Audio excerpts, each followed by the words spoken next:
नमस्कार, आज की बात में आपका स्वागत है। आज तमिलनाडु और केरल में प्रधानमंत्री नरेंद्र मोदी ने एनडीए के इलेक्शन कैंपेन की शुरुआत की। मोदी ने कहा कि केरल को तो ईश्वर का घर कहा जाता है, लेकिन लेफ्ट फ्रंट और कांग्रेस ने केरल को लूट का, करप्शन का, जनता के पैसे की चोरी का अड्डा बना दिया।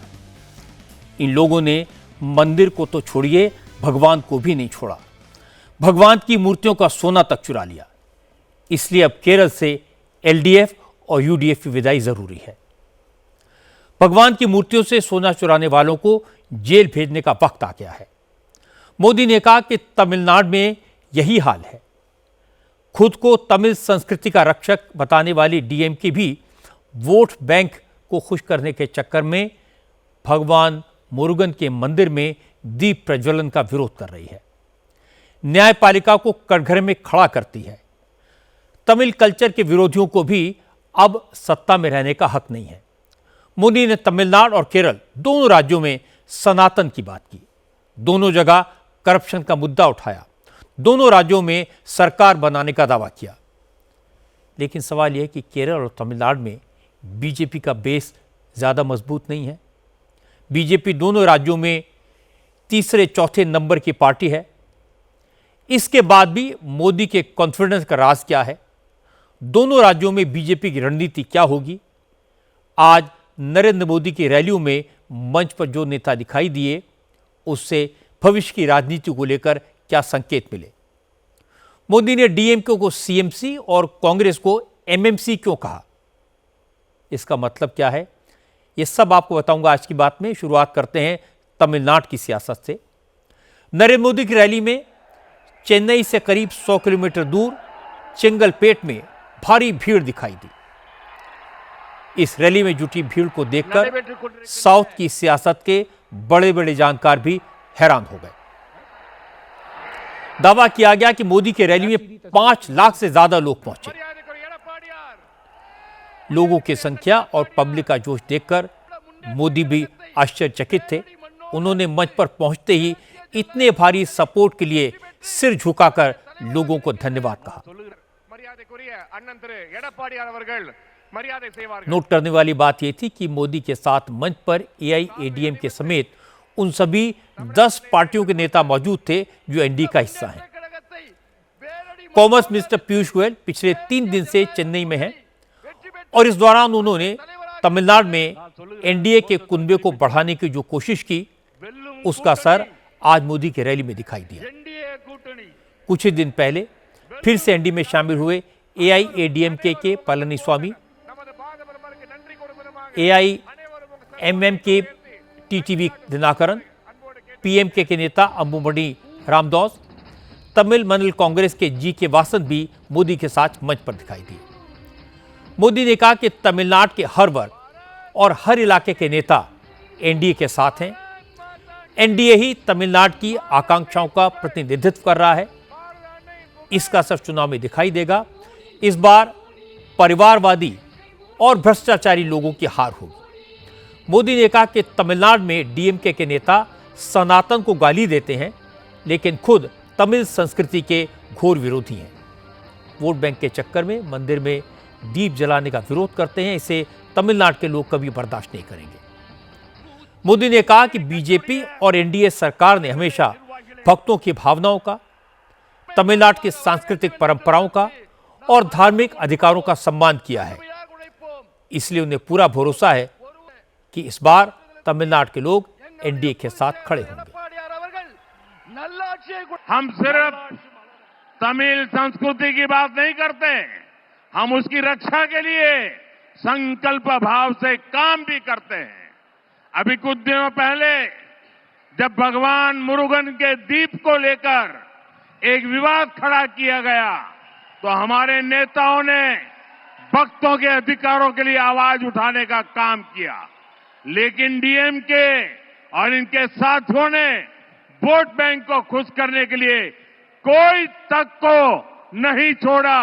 कोर्ट को भी उन्होंने बदनाम किया।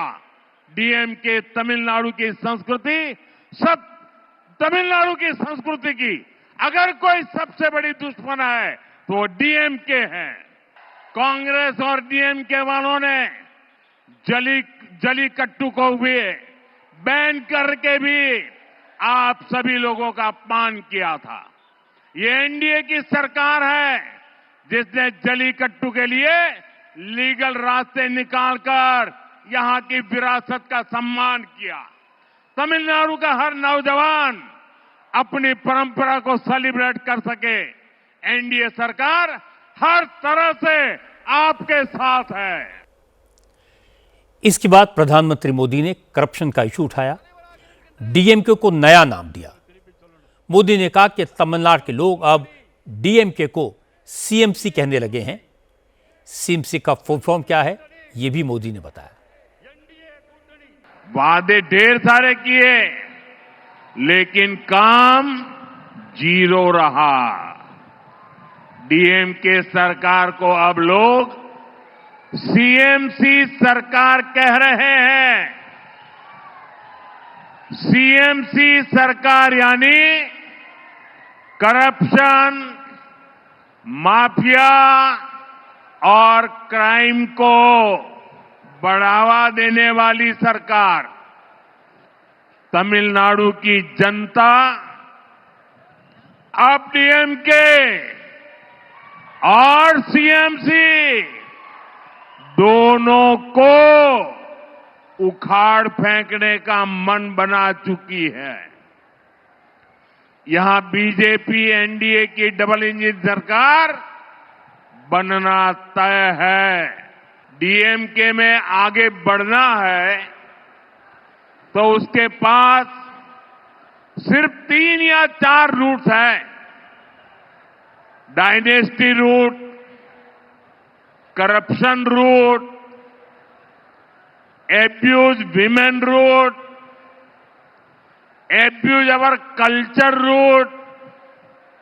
और यही कारण है कि आज डीएमके में वही लोग आगे बढ़ रहे हैं जिनको इस प्रकार के काम आते हैं। इसका नुकसान पूरे तमिलनाडु को हो रहा है। तमिलनाडु का बच्चा बच्चा जानता है कि कहां कहां कितना करप्शन हो रहा है और करप्शन की ये कमाई किसकी जेब में जा रही है। चिंगरपेट में मोदी के साथ मंच पर एनडीए के जो नेता दिखाई दिए वो बीजेपी की चुनावी रणनीति का इशारा है। बीजेपी ने छोटी छोटी रीजनल पार्टियों से अलायंस करके ऐसा मोर्चा बनाया जिससे पूरे तमिलनाडु में एनडीए का प्रभाव दिखेगा। बड़ी पार्टियों में पलानीसामी की एआईएडीएमके इस गठबंधन की मुख्य ताकत है जिसकी वेस्टर्न तमिलनाडु में अच्छी पकड़ है। अम्बुबड़ी रामदास की पीएमके का असर नौ तमिलनाडु में है। टीटीवी दिनाकरन की एएमएमके दक्षिण तमिलनाडु में काफ़ी मजबूत है। सेंट्रल तमिलनाडु में जीके वासंत की तमिल मानिला कांग्रेस और अन्य छोटी पार्टियां एनडीए के साथ हैं। इस तरह अलग अलग समुदायों और क्षेत्रों में प्रभाव रखने वाली पार्टियों को साथ लाकर मोदी ने एक ऐसा सोशल अर्थमेटिक खड़ा करने की कोशिश की है जो डीएमके के लिए बड़ी चुनौती पेश कर सकता है। वैसे भी तमिलनाडु में डीएमके या एआईएडीएमके कभी अकेले अपने दम पर नहीं जीते, अलायंस बनाकर ही चुनाव जीत पाए। नरेंद्र मोदी अब इसी फॉर्मूले से डीएमके को चैलेंज कर रहे हैं। तमिलनाडु में प्रचार शुरू करने के लिए मोदी ने बसंत पंचमी का शुभ दिन चुना। डीएमके को उसके सनातन विरोध पर घेरा, मदुरै के दीपम का सवाल उठाया, तमिलनाडु में रहने वाले हिंदुओं की आस्था और भक्ति का जिक्र किया। आज मोदी ने तमिलनाडु में बीजेपी के कैंपेन का टोन सेट कर दिया। सनातन का बेवजह अपमान ऐसा इशू है जो डीएमके का वीक पॉइंट है और चुनाव में उसे नुकसान पहुंचा सकता है। केरल में भी प्रधानमंत्री मोदी ने भगवान के घर में सोने की चोरी की बात की। तिरुवनंतपुरम में मोदी के 2 प्रोग्राम हुए, पहला सरकारी और दूसरा सियासी। सरकारी कार्यक्रम में मोदी के साथ मंच पर केरल के मुख्यमंत्री पिनराई विजयन भी थे। चीफ मिनिस्टर प्रधानमंत्री को रिसीव करने एयरपोर्ट पर गए, प्रोटोकॉल का पालन किया, उनके साथ सरकारी कार्यक्रम में पहुंचे। यहां मोदी ने 3 नई अमृत भारत एक्सप्रेस और एक नई पैसेंजर ट्रेन को हरी झंडी दिखाकर रवाना किया। PM Svanidhi credit card launch किया। इस मौके पर पिनराई विजयन ने मोदी की जमकर तारीफ की। उन्होंने कहा कि केंद्र सरकार केरल की जिस तरह मदद कर रही है वो अभूतपूर्व है। कार्यक्रम के दौरान एक शॉर्ट फिल्म चलाई गई जिसमें उन सारे प्रोजेक्ट्स के बारे में बताया गया जो पिछले 11 साल में केरल में मोदी सरकार की मदद से बने। सरकारी प्रोग्राम खत्म होने के बाद मोदी रोड शो करते हुए एनडीए की रैली में पहुंचे। चूंकि तिरुवनंतपुरम में पहली बार बीजेपी का मेयर बना है, केरल के किसी कॉरपोरेशन में यह बीजेपी की पहली जीत है। इस जीत के बाद मोदी का यह पहला केरल दौरा था, इसलिए भारी संख्या में लोग मोदी को देखने और सुनने पहुंचे। मोदी ने भी कहा कि एक नगर निगम में जीत किसी को छोटी लग सकती है, लेकिन ये शुरुआत है। मोदी ने बताया कि 1987 में इसी तरह पहली बार बीजेपी को अहमदाबाद कॉरपोरेशन में जीत मिली थी। इसके बाद बीजेपी ने गुजरात में सरकार बनाई और एक बार लोगों ने बीजेपी का काम देखा तो उसके बाद अब तक गुजरात की जनता बीजेपी को ही आशीर्वाद दे रही है। ऐसा ही केरल में भी होगा। इसके बाद मोदी ने सबरीमला के अयप्पा मंदिर में सोने की चोरी का मुद्दा उठाया। उन्होंने कहा कि केरल में लेफ्ट फ्रंट हो या कांग्रेस, दोनों ने सिर्फ जनता का पैसा लूटा है। इन लोगों ने भगवान को भी नहीं बख्शा। भगवान की मूर्तियों पर लगा सोना भी चुरा लिया। मोदी ने कहा कि भगवान की गुल्लक से चोरी हिंदुओं की आस्था का मजाक है, लेकिन यह मोदी की गारंटी है कि केरल में बीजेपी की सरकार बनने के बाद भगवान के घर में चोरी करने वालों को जेल में डाला जाएगा। भगवान अयप्पा के प्रति पूरे देश के लोगों की, हम सबकी अगाध आस्था है, लेकिन एलडीए सरकार ने सबरीमला मंदिर की परंपराओं को नुकसान पहुंचाने में कोई कसर नहीं छोड़ी है। अब यहां गोल्ड के चोरी होने की खबरें आ रही है। मंदिर में से, भगवान के पास से गोल्ड की चोरी, सोने की चोरी। मैं एक बात स्पष्ट कहना चाहता हूं, यहां बीजेपी सरकार बनते ही आरोपों की पूरी जांच होगी और दोषियों की जगह जेल में होगी, और ये मोदी की गारंटी है। मोदी ने सबरीमला मंदिर में सोने की चोरी करने वालों को सजा दिलाने की बात इसलिए कही क्योंकि केरल में लेफ्ट फ्रंट की मौजूदा सरकार आरोपियों को बचाने की कोशिश कर रही है। इस मामले में जिन लोगों के नाम सामने आए हैं उनमें ज्यादातर सीपीएम से जुड़े हैं। पिनराई विजयन की सरकार के एक मंत्री का नाम भी मंदिर में सोने की चोरी के केस में उछला है, लेकिन इस मंत्री का नाम एफआईआर में नहीं है। अब केरल हाई कोर्ट की निगरानी में इस मामले की जांच की जा रही है। अब तक त्रावणकोर देवस्वम बोर्ड के पूर्व अध्यक्ष ए पद्म कुमार समेत 13 लोग गिरफ्तार हो चुके हैं। पद्म कुमार सीपीएम के नेता हैं और हैरानी की बात है, गिरफ्तार होने के बावजूद सीपीएम ने उन्हें पद से नहीं हटाया। इस मुद्दे पर विधानसभा में हंगामा हुआ। हाईकोर्ट तो यहां तक कह चुका है कि जांच में जो बातें सामने आ रही हैं उससे ऐसा लगता है कि एक सोची समझी साजिश के तहत मंदिरों की संपत्तियों को हड़पने की प्लानिंग चल रही है। इस मामले की सुनवाई के दौरान सुप्रीम कोर्ट ने भी कहा कि यह चिंता की बात है कि भ्रष्टाचारियों ने भगवान को भी नहीं बख्शा। इतना सब होने के बाद भी केरल सरकार इस मामले में खामोश है, इसीलिए लेफ्ट फ्रंट और chief minister CM Pinarayi Vijayan पर सवाल उठ रहे हैं। केरल के अयप्पा मंदिर में करोड़ों लोगों की आस्था है। मंदिर की मूर्तियों और दरवाजों से सोने की चोरी के बाद हिंदुओं में जबरदस्त आक्रोश है। इसीलिए मोदी ने कहा कि करप्शन के मामले में लेफ्ट और कांग्रेस में कोई फर्क नहीं है। कांग्रेस तो कई मामलों में कम्युनिस्टों से भी आगे निकल चुकी है।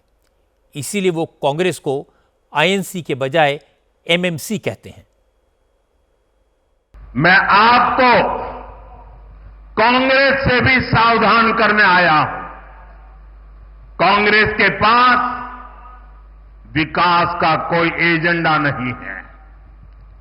कांग्रेस आज माओवादियों से ज्यादा कम्युनिस्ट और मुस्लिम लीग से भी ज्यादा कम्युनल हो गई है।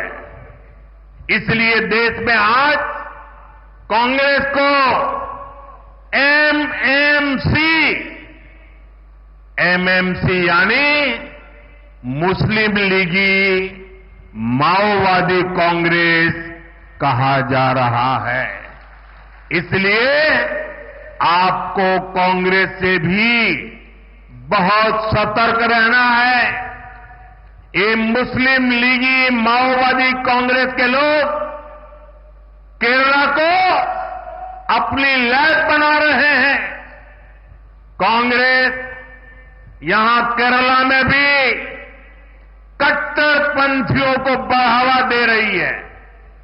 ज्ञान, विज्ञान, आध्यात्म, आस्था, इसकी इस पवित्र धरती को कांग्रेस के मुस्लिम लीगी एजेंडे से हमें मिलकर के इस पवित्र भूमि को बचाना है।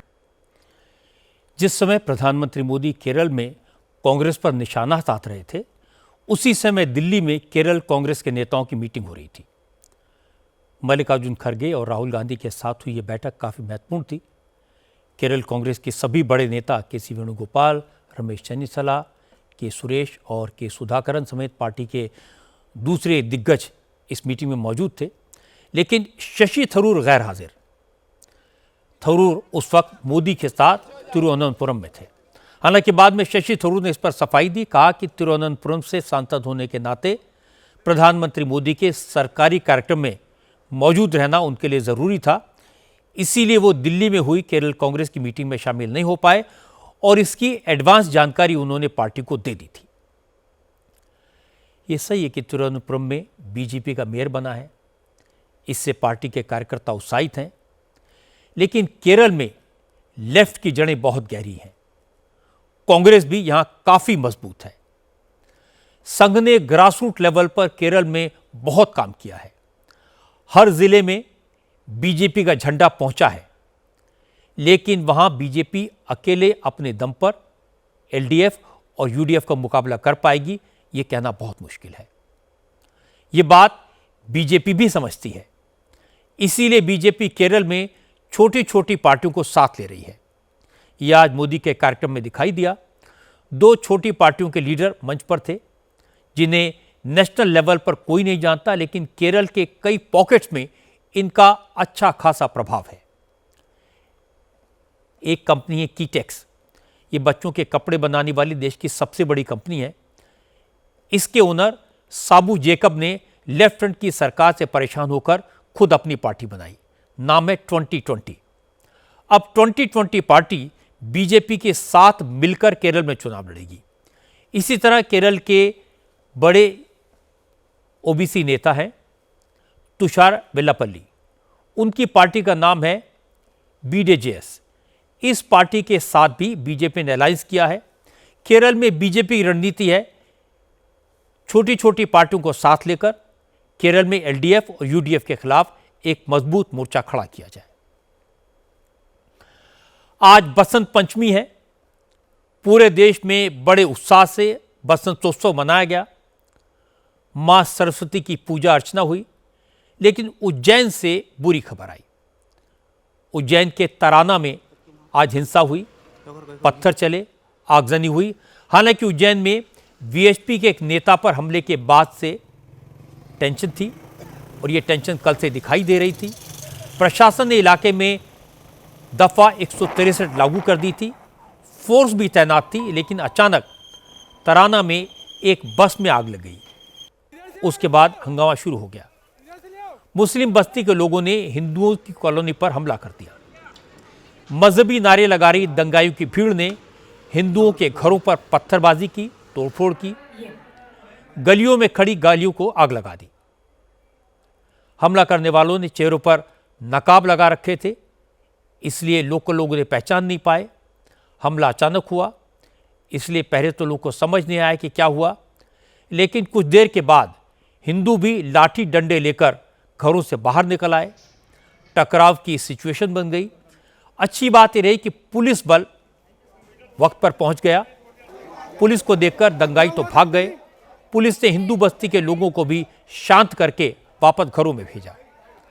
हालात काबू में आने के बाद लोगों ने बताया कि सब कुछ ठीक था, लेकिन जुमे की नमाज के बाद अचानक हमला हुआ। हिंदुओं के घरों को निशाना बनाया गया, गाड़ियों को आग लगाई गई। कम से कम 100 लोग आए जी। सब फोड़ा-फोड़ी करके गए, सरिये से, डंडे से जी। पत्थर फेंक के गए हमारे घरों में, ऊपर तक पत्थर फेंके, किसी मंजिल 25 से 30 जने आए थे भैया, क्या करे, एक आदमी कैसे संभालता है यार। ये कौन सी बस्ती के थे, क्या कौन थे ये? मुसलमान बस्ती के 25 जने इधर से आए नहीं, जी। बातें उठा के ना तलवार हाथ में उनके मारा को चालू कर दिया, उनके बच्चे सब गिर पड़े बेचारे। मैं तो अंदर थी, हल्ला हुआ, देखने ही बाहर, तो मैंने देखने ही तो गेट बंद करा, तो उधर से आए, तोड़ो तोड़ो की आवाज आई। मैं यहाँ अकेली थी, अंदर ये गेट तोड़ा, खिड़की अंदर से तोड़ो तोड़ो, 8-10 ऐसे सबने मिल के मारा। मैं अंदर से दिखने, दरवाजा अंदर से बोल रही थी, इतने में सबके तोड़ तोड़ के भग रहे थे। मैं बाहर निकली बाद में, तो वो सब निकल गए बाहर। उधर से 15-20 लोग आए थे और उनके पास हथियार थे धारदार, और उन्होंने सब तोड़ फोड़ दिया, जितना जो भी दिखा कांच का सामान सब तोड़ फोड़ दिया, और पत्थर भी मार रहे थे। यहाँ मारा, जहाँ उनको लगा वहां उन्होंने मारा। तराना में हिंसा के बाद पुलिस एक्टिव हो गई। लोगों को भड़काने, हिंसा फैलाने वाले 18 आरोपियों को अरेस्ट किया। 1 दर्जन से ज़्यादा लोग हिरासत में लिए गए। डीआईजी नवदीप भसीन मौके पर पहुंच गए। कलेक्टर रोशन कुमार, एसपी प्रदीप शर्मा भी तराना में मौजूद हैं। पुलिस के 500 से ज़्यादा जवान तैनात हैं। आरएएफ की एक कंपनी भी भेजी गई है। पुलिस लोगों से शांति बनाए रखने की अपील कर रही है।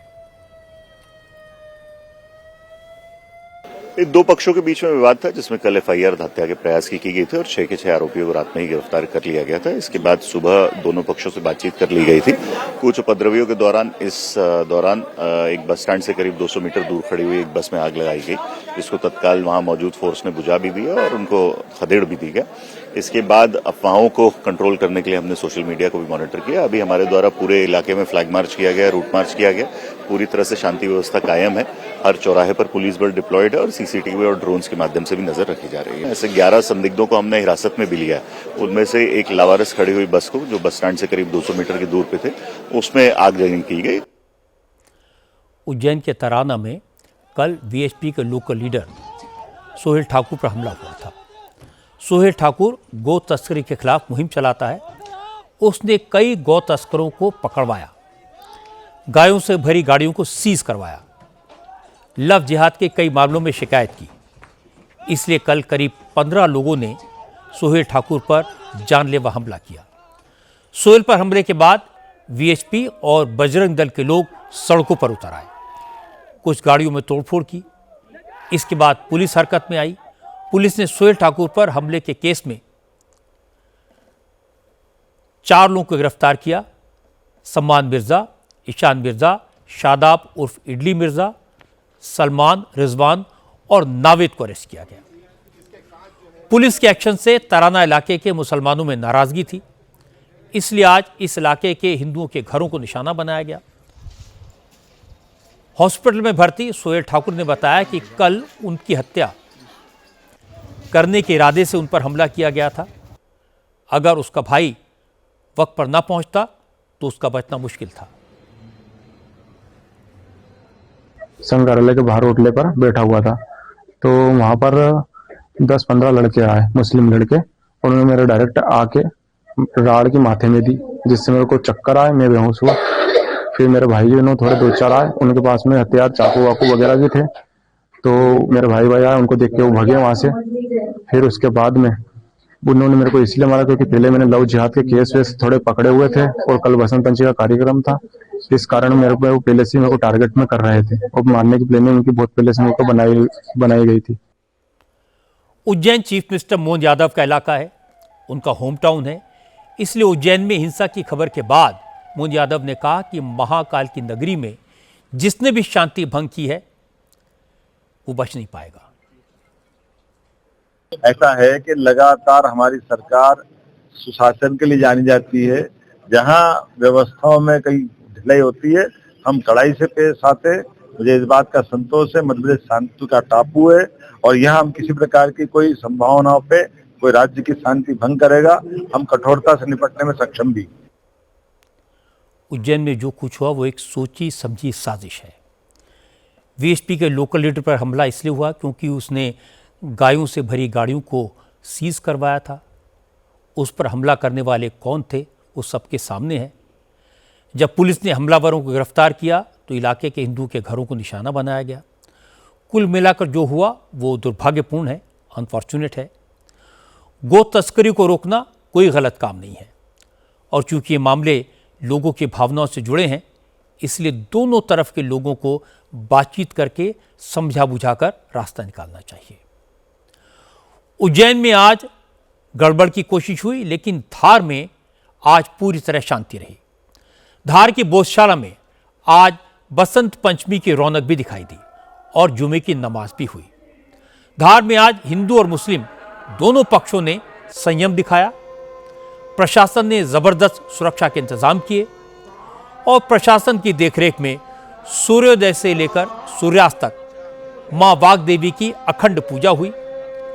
चूंकि हिंदू संगठनों ने पूरे शहर को बसंत पंचमी की पूजा के लिए आमंत्रित किया था, इसलिए आज सुबह से ही भगवा झंडों के साथ भक्तों के ग्रुप भोजशाला की तरफ निकल पड़े। पूरे शहर में शोभा यात्रा निकाली गई। मां सरस्वती की पूजा के लिए 50,000 से ज्यादा लोग भोजशाला में जुटे। चूंकि मंदिर में मौजूद कई मूर्तियां तो सैकड़ों साल पहले खंडित की जा चुकी हैं। वाग्देवी की मूर्ति लंदन के म्यूजियम में है, इसलिए आज उस जगह पर वाग्देवी की एक सांकेतिक प्रतिमा रखी गई थी।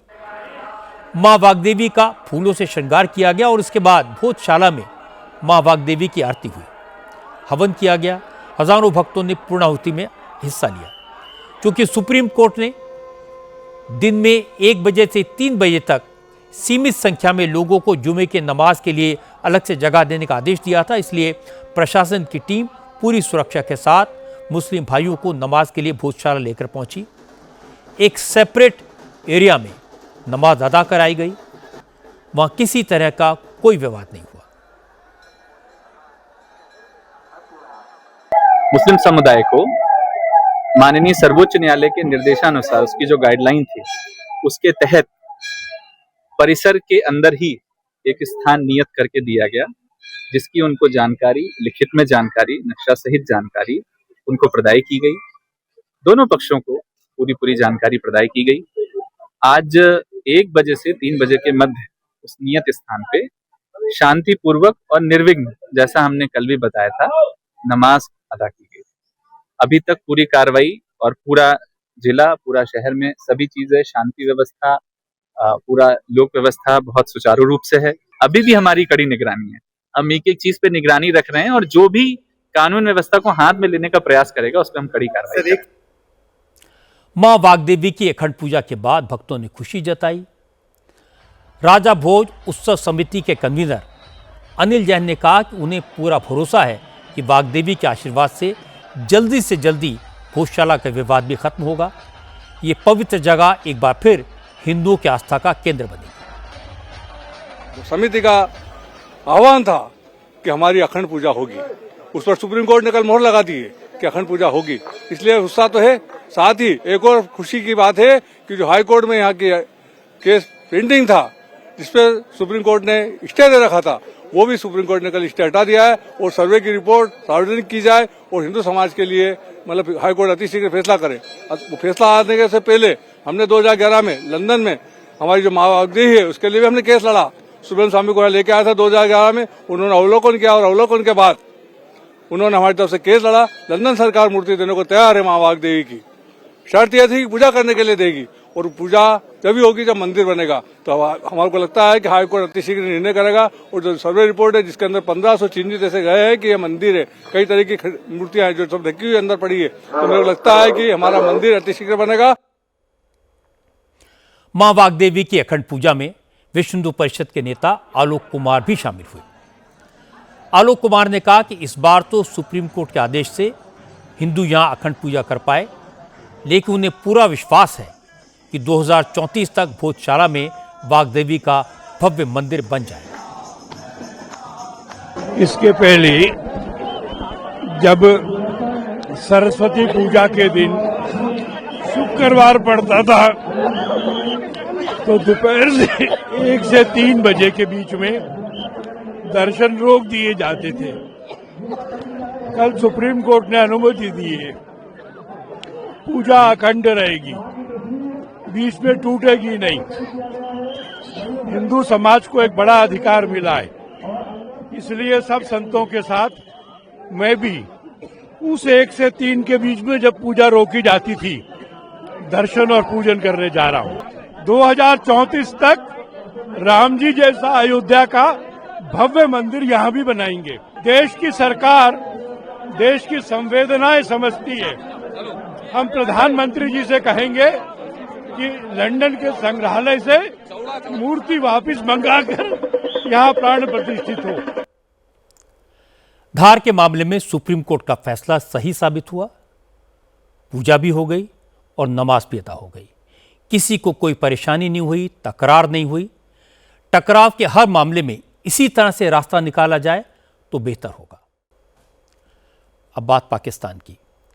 गजा के मुद्दे पर अमेरिका से हाथ मिलाने से शहबाज शरीफ के खिलाफ पाकिस्तान में ज़बरदस्त नाराज़गी है। कल शहबाज शरीफ ने डावोस में प्रेसिडेंट ट्रंप के साथ बैठकर फोटो खिंचवा ली, हाथ मिला लिया, उनके कान में कुछ कहते सुन दिखाई दिए, बोर्ड ऑफ पीस में शामिल होने के मसौदे पर दस्तखत कराए।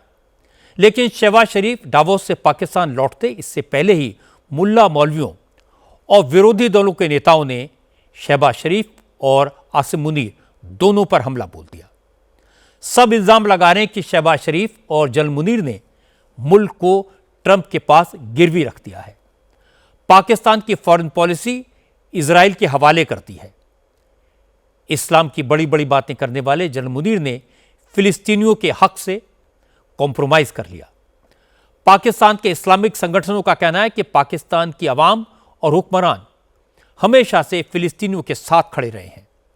पाकिस्तान ने हमेशा इजराइल से मुकाबले में हमास का सपोर्ट किया है, लेकिन शहबाज शरीफ ने बोर्ड ऑफ पीस के चार्टर पर साइन करके ये दिखा दिया कि इस्लामिक मुल्क पाकिस्तान का वजीर आजम अब फिलिस्तीनियों के कातिलों के साथ बैठेगा। इस मामले पर पाकिस्तान के पार्लियामेंट में भी शहबाज शरीफ सरकार की जमकर खिंचाई हुई।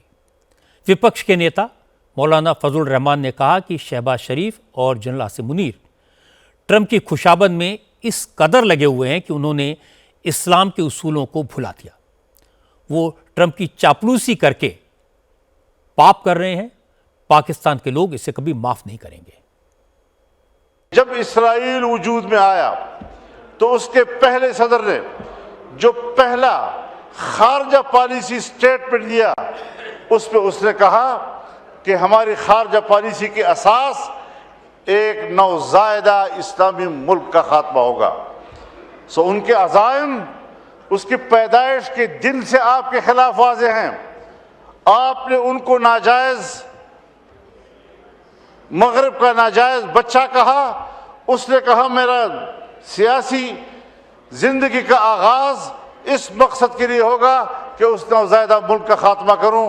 उनके इरादे भी वाज़े हैं, आपकी सोच भी वाज़े है। उसके बाद हम आंखें बंद करके दौड़ जाते हैं और सियासी कुव्वत हो एक ही जगह पर दौड़ रहे होते हैं ताकि हम किसी तरीके से इस बुत को राजी कर सके। अल्लाह के मुकाबले में आज तुम एक ट्रंप बुत को राजी करने के लिए लगे हुए हो। इससे बड़ा शिर्क और नहीं हो सकता। पाकिस्तान को अगर बचाएगा तो अल्लाह की जात बचाएगा। अगर पाकिस्तान को बचाएगा ये 99 सिफात अल्लाह के जमानत देंगे, खुदा की कसम अमेरिका ने आपके बंगाल को भी नहीं बचाया और आज अगर ये मुल्क टूटेगा तब भी आपको नहीं बचाएगा।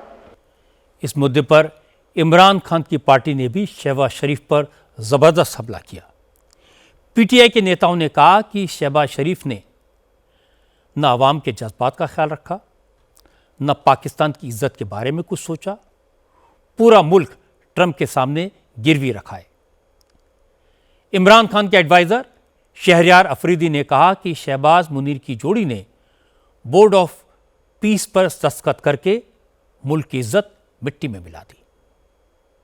हालांकि शहबाज शरीफ के मिनिस्टर गजा पीस बोर्ड में शामिल होने को सही ठहराने की कोशिश कर रहे हैं। शहबाज सरकार में मंत्री एहसन इकबाल ने कहा कि जो लोग हुकूमत के इस फैसले का विरोध कर रहे हैं वो नासमझ हैं। उन्हें समझना चाहिए कि इंटरनेशनल बोर्ड ऑफ पीस में शामिल होने से दुनिया में पाकिस्तान की इज्जत बढ़ेगी। ये अपोजिशन ये शोर मचा रही होती कि पाकिस्तान को किसी ने तस्लीम नहीं किया, पाकिस्तान सफारती तन्हाई का शिकार हो गया। अब अगर हम उसमें शामिल हो गए हैं तो इनको तकलीफ हो रही है कि हम क्यों शामिल हो गए। असल बात यह है कि इस्लामी दुनिया के 10 ममालिक इसमें शरीक हैं और पाकिस्तान के जो सबसे करीबी बरादर दोस्त मुल्क, बरादर इस्लामी मुल्क हैं, जिसमें सऊदी अरब है, जिसमें तुर्की है, जिसमें कतर है, जिसमें मुत्तहिदा अरब इमारात हैं और दीगर ममालिक शामिल हैं, वो सब इसके अंदर शरीक हैं। तो क्या पाकिस्तान आलम इस्लाम से अपने ताल्लुकात तोड़ दे? क्या पाकिस्तान दुनिया में तन्हा हो जाए? अगर हमें एक मौका मिल रहा है और हमारी सफारती हैसियत को तस्लीम किया गया है कि हम दीगर इस्लामी ममालिक के साथ मिलकर फ़लस्तीन के मसले को हल करने के लिए कोई किरदार अदा कर सकते हैं, तो मेरे नज़दीक ये तो हमारी एक बहुत बड़ी सफारती कामयाबी है। लेकिन पाकिस्तान के विपक्षी दलों ने शहबाज हुकूमत की इस दलील को सिरे से खारिज कर दिया। पाकिस्तान की विपक्षी सांसद राजा नासिर अब्बास ने कहा कि क्या पाकिस्तान की सरकार बता सकती है कि इस पीस बोर्ड से पाकिस्तान की हैसियत कैसे बनेगी, इसमें पाकिस्तान की पोजीशन क्या होगी? क्या शहबाज में इतनी हिम्मत है कि वो ट्रंप से पूछ सकें कि वो किस आधार पर बोर्ड के लाइफ टाइम चेयरमैन बन गए? फलस्तीनियों की रिप्रेजेंटेशन नहीं है वहां पर। इस वक्त जो सूरत हाल है, नंबर 1, उस बोर्ड का अमेरिकी सदर ताहयात हेड होगा। जो लोग ताहयात होगा, कोई एज ए प्रेसिडेंट नहीं, as a mister Donald Trump उसका हेड होगा। उसको किसने हक दिया है कि वो वहां आए मुसलमानों की सरजमीन पर एक बोर्ड बनाकर मुसल्लत हो जाए? नंबर 1। नंबर 2, वो जिसको चाहेगा लाएगा, जिसको चाहेगा ले जाएगा। इसी तरह से वहां पर जो इस वक्त हो रहा है, यूनाइटेड नेशन के इदारे को कमजोर किया जा रहा है। आपके अपने साथी चाइना, अतज, बरतानिया, फ्रांस और इस तरह के ममालिक उसका साथ नहीं दे रहे और हम भाग के जा रहे साथ दे रहे हैं। पाकिस्तान के खुदा गवाह है, इस वक्त हर कोई परेशान है कि ये हमारा मुल्क क्या कर रहा है। हमें तवक्को नहीं थी कि हम जो प्लान पीस अमन के नाम पर हम पहले उसको नॉमिनेट भी कर चुके हैं कि आप जनाब वाला हकदार रखते हैं। दुनिया के सबसे बड़े अमन के अलंबरदार हैं एक कातिलों का सरपरस्त, उसको हम पीस का जो है नोबेल प्राइज के लिए बात करते हैं। डावोस में शहबाज शरीफ ने खूब फजीयत करवाई। सवाल यह नहीं कि शहबाज शरीफ ने मुल्क का ज़मीर गिरवी रख दिया, ये काम तो वो कई महीने पहले कर चुके हैं। उनके पास ट्रंप की जी हजूरी करने के अलावा कोई रास्ता भी नहीं है। प्रॉब्लम यह है कि पाकिस्तान के लोग इजराइल के खिलाफ हैं। उन्हें बचपन से हमास का सपोर्ट करने की खुट्टी पिलाई जाती है। पाकिस्तान की मानसिकता आतंकवाद की फैक्ट्रियां चलाने की है। इसीलिए शहबाज शरीफ का बोर्ड ऑफ पीस में शामिल होना, इजराइल के साथ खड़े होना वहां की आवाम को पसंद नहीं आया। करीब 4 साल से चल रही जंग को रोकने के लिए आज पहली बार अमेरिका, रूस और यूक्रेन एक साथ बैठकर बात कर रहे हैं। अबू धाबी में ये मीटिंग हो रही है। प्रेसिडेंट ट्रंप के विशेष दूत स्टीव विटकॉफ, ट्रंप के दामाद जेरेड कुशनर, ये दोनों इसमें शामिल हैं। रूस की तरफ से प्रेसिडेंट पुतिन के एडवाइज़र दिमित्रोव और रूस के इंटेलिजेंस चीफ बात करने के लिए वहां मौजूद हैं। इस मीटिंग में यूक्रेन का पक्ष रखने के लिए प्रेसिडेंशियल ऑफिस के डिप्टी हेड और चीफ ऑफ जनरल स्टाफ एंटी हनातोव अबू धाबी पहुंचे हैं और फरवरी 2022 में शुरू हुई जंग के बाद ये पहला मौका है जब अमेरिका की मीडिएशन में यूक्रेन और रूस आमने सामने बैठकर युद्ध रोकने की बात कर रहे हैं। इस मीटिंग का फैसला कल डावोस में हो गया था। प्रेसिडेंट ट्रंप ने कल डावोस में यूक्रेन के प्रेसिडेंट ज़ेलेंस्की से मुलाकात की थी। उसी वक्त मॉस्को में ट्रंप के दूत विटकॉफ और जेवड कुशनर की रूस के प्रेसिडेंट पुतिन के साथ करीब 3 घंटे तक बात हुई। पुतिन के साथ मुलाकात के बाद कुशनर और विटकॉफ बायलैटरल मीटिंग के लिए मॉस्को से सीधे अबू धाबी के लिए रवाना हो गए। डावोस से अमेरिका लौटते हुए प्रेसिडेंट ट्रंप ने कहा कि अब तक पुतिन और ज़ेलेंस्की दोनों शांति के बजाय जंग की बातें करते थे, लेकिन अब ऐसा लग रहा है कि दोनों समझौते के लिए तैयार हैं।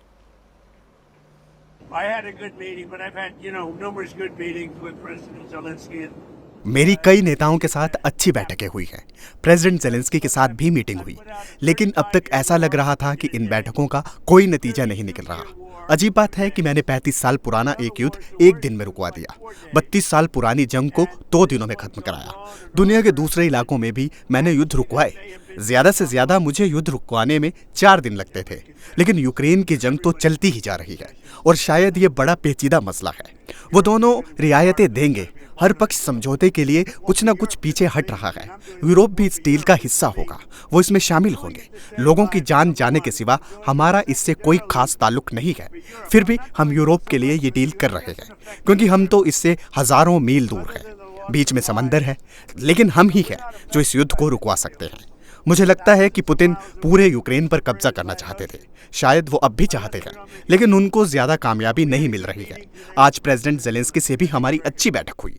एक वक्त था जब पुतिन डील नहीं करना चाहते थे, ज़ेलेंस्की भी समझौते के लिए तैयार नहीं थे, दोनों एक दूसरे के खिलाफ खड़े थे, लेकिन अब मुझे लगता है कि वो दोनों डील करने के लिए तैयार हैं। यूक्रेन और रशिया वॉर को लेकर शांति और समझौते के दावे इतनी बार किए जा चुके हैं कि अब यकीन नहीं होता। कभी पुतिन पीछे हट जाते हैं तो कभी ज़ेलेंस्की हट जाते हैं। ट्रंप खुद भी मानते हैं कि इस मामले में वो अब तक नाकाम रहे हैं, इसलिए ये कहना बड़ा मुश्किल है कि इस बार अबू धाबी में जो कोशिश हो रही है उसका कोई नतीजा निकल पाएगा या नहीं। आज प्रेसिडेंट ट्रंप ने एक बार फिर ईरान को धमकाया। ट्रंप ने कहा कि अगर ईरान में प्रोटेस्टर्स पर सरकारी जुल्म जारी रहे तो अमेरिका ईरान पर हमला करेगा। ईरान में 28 दिसंबर से शुरू हुए सरकार विरोधी प्रदर्शनों में अब तक 5000 से ज़्यादा लोगों की मौत हो चुकी है। इनमें 3000 से ज़्यादा प्रदर्शनकारी हैं और 2000 सुरक्षाकर्मी भी शामिल हैं। विरोध प्रदर्शनों का सिलसिला खत्म करने के लिए ईरान की सरकार बड़े पैमाने पर प्रदर्शनकारियों को गिरफ्तार करके आनंद फानन में उन पर मुकदमा चलाकर उन्हें जेल में डाल रही है। अब तक 25,000 से ज़्यादा लोगों को गिरफ्तार किया जा चुका है। ईरान की शरई अदालतों ने 1000 से ज़्यादा लोगों को फांसी की सज़ा सुना दी है और अब उनको सूली पर लटकाने की तैयारी की जा रही है। लेकिन प्रेसिडेंट ट्रंप ने ईरान को चेतावनी दी है कि अगर उसने प्रदर्शनकारियों को सजाए मौत दी तो अमेरिका इतना ज़बरदस्त अटैक करेगा कि ईरान की आने वाली कई पुश्तें याद रखेंगी। प्रेसिडेंट ट्रंप ने कहा कि फिलहाल तो ईरान ने उनके कहने पर 800 से ज़्यादा लोगों को फांसी देने का फैसला रद्द कर दिया है, लेकिन हालात को देखते हुए उन्होंने अमेरिका का एक बहुत बड़ा जंगी बेड़ा मिडिल ईस्ट की तरफ रवाना कर दिया है और 1-2 हफ्ते में फारस की खाड़ी पहुंच जाएगा। ट्रंप के आदेश पर अमेरिका का aircraft carrier Abraham Lincoln south China से फारस की खाड़ी की तरफ निकल पड़ा है और इसके स्ट्राइक ग्रुप के साथ चलने वाले दूसरे वॉरशिप भी मिडिल ईस्ट की तरफ तेजी से बढ़ रहे हैं। ईरान ने भी कहा कि वो भी किसी बड़े युद्ध के लिए तैयार है और उसके निशाने पर मिडिल ईस्ट में अमेरिका के सारे मिलिट्री बेसेस और इजराइल के ठिकाने होंगे।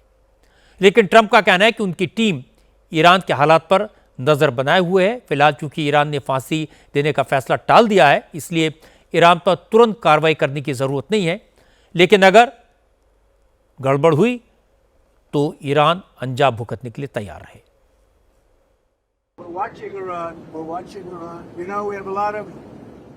हम ईरान पर नजर रख रहे हैं, उन पर हमारी नजर है। आपको पता होगा कि हमारे बहुत सारे जहाज उधर की ओर जा रहे हैं, पता नहीं शायद उनकी जरूरत पड़ जाए। हमारा एक बड़ा जंगी बेड़ा उधर की तरफ बढ़ा है और हम देखेंगे कि आगे क्या होता है। हमारे पास बहुत ताकत है, हमारे बहुत से जंगी बेड़े ईरान की तरफ बढ़ रहे हैं। मैं तो नहीं चाहूंगा कि कुछ हो, लेकिन हम ईरान पर बारीकी से नजर रख रहे हैं। गुरुवार को ही मैंने 837 लोगों को सूली पर चढ़ाए जाने से बचाया था। वो अब तक मर चुके होते, हर एक को लटका दिया गया होता। ये तो ऐसा है जो हजारों साल पहले होता था। ये एक प्राचीन संस्कृति है। वो लोग बहुत चतुर हैं, लेकिन ये बड़ी पुरानी संस्कृति है। जो 837 लोग सूली पर लटकाए जाने वाले थे, उनमें से ज्यादातर नौजवान थे, और मैंने उनसे कहा कि अगर आप इनको फांसी दोगे तो हम आप पर जबरदस्त अटैक करेंगे। पिछले साल हुए हमले से कहीं ज्यादा बड़ा अटैक करेंगे। और उन सबको सूली चढ़ाने का इरादा उन्होंने त्याग दिया, और उन्होंने बताया कि उन्होंने सबको फांसी देने का फैसला रद्द कर दिया है। यह बहुत अच्छा संकेत था। फिर भी हम वहां एक जंगी बेड़ा भेज रहे हैं। एक बहुत बड़ी फोर्स को उस दिशा में भेजा गया है, और शायद हमको उसका इस्तेमाल करना ही ना पड़े। देखते हैं। ईरान में प्रोटेस्ट के दौरान जितनी बड़ी तादाद में सिक्योरिटी फोर्सेस से लोग मारे गए हैं, उसने एक्सपर्ट्स को हैरान कर दिया है। इस कारण खामेनी की ताकत कम हुई है। अब डिप्लोमेट्स कहते हैं कि सारा दारोमदार ईरान की इस्लामिक रिवॉल्यूशनरी गार्ड्स पर है। तेहरान में एक यही इंस्टीट्यूशन बचा है जिसके पास अभी भी काफ़ी ताकत है। अमेरिका को इस बात में इंटरेस्ट नहीं है कि ईरान में डेमोक्रेसी आती है या ईरान को कौन चलाता है। अमेरिका का लिमिटेड इंटरेस्ट तो इस बात में है कि ईरान उसकी मर्जी के मुताबिक चलता है या नहीं। इसलिए ईरान में अब जो भी बदलाव होगा, रिवॉल्यूशनरी गार्ड्स का उसमें बड़ा रोल होगा। हालांकि अमेरिका कई साल पहले इन गार्ड्स को आतंकवादी संगठन डिक्लेयर कर चुका है, उसका इस पर भरोसा नहीं है, लेकिन ईरान में इनका असर अभी भी बाकी है। चलते चलते मौसम का हाल आपको बता दूं, पहाड़ों पर जबरदस्त बर्फबारी होने के कारण मैदान में बारिश के कारण सर्दी अचानक बढ़ गई है। जम्मू कश्मीर, उत्तराखंड, हिमाचल में पिछले 24 घंटों के अंदर जोरदार स्नोफॉल हुआ है। श्रीनगर, वैष्णो देवी, शिमला और मनाली में इस साल की पहली बर्फबारी हुई। इन इलाकों में बर्फ की मोटी चादर छा गई है। कुपवाड़ा, रियासी, कठुआ, किश्तवाड़, श्रीनगर, भद्रवाह, डोडा, पुंछ, बनिहाल, अनंतनाग में 24 घंटे से लगातार स्नोफॉल हो रहा है।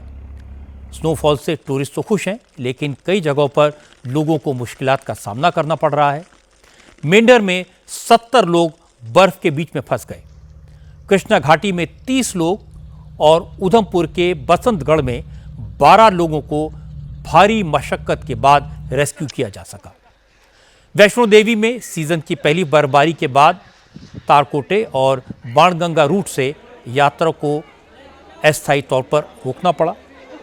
स्नोफॉल की वजह से जम्मू श्रीनगर हाईवे बंद हो गया। हजारों गाड़ियां रास्ते में फंस गई हैं। प्रशासन ने लोगों से कहा कि जब तक सड़कें पूरी तरह खुल न जाएं, वो यात्रा के लिए न निकलें। पहाड़ी इलाकों में बर्फबारी का असर मैदानी इलाकों में दिखाई दे रहा है। दिल्ली और आसपास के इलाकों में हल्की बारिश हुई। इसके कारण दिल्ली, राजस्थान और पश्चिमी उत्तर प्रदेश में टेम्परेचर 3 से 5 डिग्री तक गिर गया। जम्मू कश्मीर, उत्तराखंड और हिमाचल में स्नोफॉल से टूरिस्ट के साथ साथ लोकल लोग भी उत्साहित हैं, क्योंकि आमतौर पर दिसंबर के अंत तक बर्फबारी शुरू हो जाती है, लेकिन इस बार जनवरी के आखिर में पहली बार बर्फ गिरी। इस देरी की वजह से फसलों का बहुत नुकसान हुआ। वैज्ञानिकों का कहना है कि स्नोफॉल में देरी मौसम में बदलाव का संकेत है और ये चिंता की बात है। आखिर में एक नजर कल की बड़ी खबरों पर। 98वें रोजगार मेले में कल प्रधानमंत्री नरेंद्र मोदी 61,000 युवाओं को अपॉइंटमेंट लेटर देंगे। यूरोपीय यूनियन की president Ursula von der Leyen कल दिल्ली आएंगी।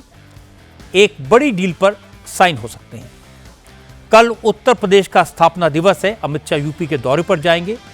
कांग्रेस भी कल यूपी के सभी जिलों में संगठन को मजबूत करने का अभियान शुरू करेगी। मौसम विभाग ने कल जम्मू कश्मीर, उत्तराखंड और हिमाचल के कई इलाकों में भारी बर्फबारी और दिल्ली, पंजाब, हरियाणा, उत्तर प्रदेश और मध्य प्रदेश के कुछ इलाकों में बारिश की भविष्यवाणी की है। आज की बात में इतना ही। मेरी आपसे अगली मुलाकात होगी कल रात 10 बजे आपकी अदालत में। मेरे मेहमान होंगे फिल्म स्टार अनुपम खेर। अनुपम खेर का सेंस ऑफ ह्यूमर कमाल का है। ये आपको देखने को मिलेगा। उनकी जिंदगी के किस्से, उतार चढ़ाव, संघर्ष ये साबित करते हैं कि अगर हिम्मत और लगन से काम किया जाए तो कुछ भी हो सकता है। ये जज्बा आपको दिखाई देगा कल आपकी अदालत में रात 10 बजे।